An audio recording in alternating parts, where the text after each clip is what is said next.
Have you ever met someone who believes they're always right, always the victim, or somehow always the center of the universe?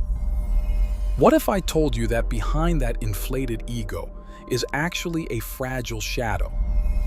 Carl Jung called this the God complex, a psychological trap where the ego grows massive, precisely because the unconscious shadow is being denied.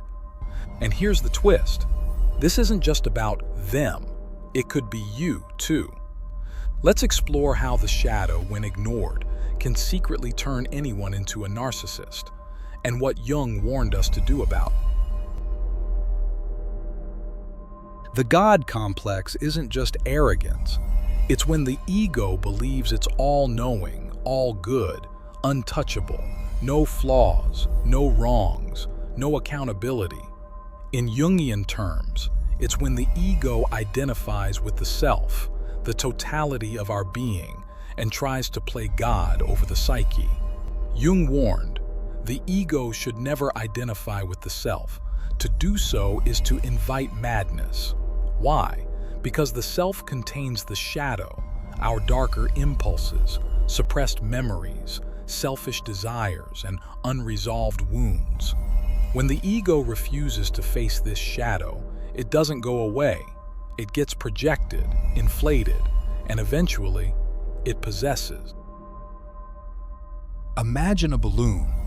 The more air or ego you pump in, the thinner the skin becomes. The narcissist looks strong, but they're constantly protecting a fragile boundary between who they want to be and what they're terrified to face. That terror, the shadow self, repressed anger, buried shame, unmet childhood needs, fear of insignificance. By pretending to be flawless, the narcissistic ego avoids those darker truths. But in doing so, it becomes addicted to control, attention, and moral superiority, traits of the God complex. It's not true power, it's shadow in disguise. Now here's where it gets personal. You don't have to be clinically narcissistic to fall into the God complex. Ask yourself, do I always have to be right? Do I over-identify with being the good one? Do I secretly crave admiration or control? Do I see others as less evolved, too emotional, or beneath me? These are subtle signs of ego inflation.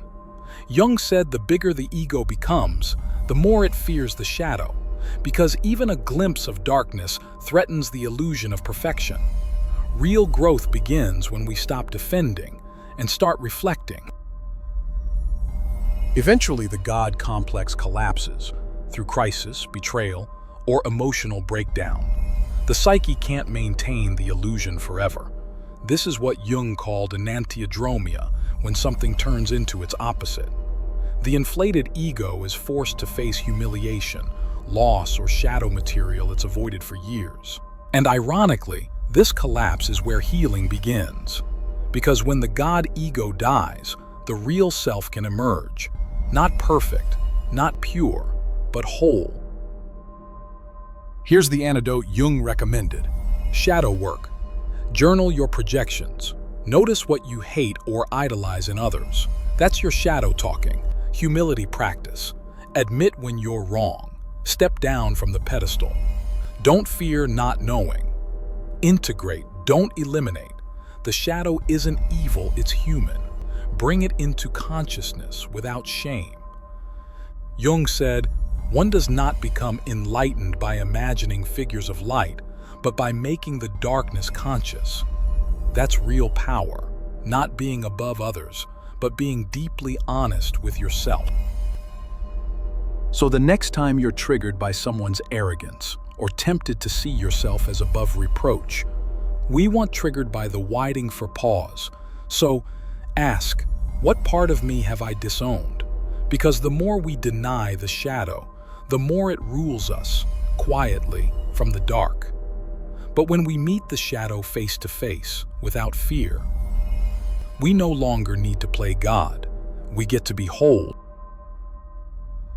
In the next video, Shadow Work 101, How to Meet the Darkness Without Getting Lost in It, Like, comment, and subscribe if this helped you see through the mask and into the mirror. Until next time, keep journeying inward.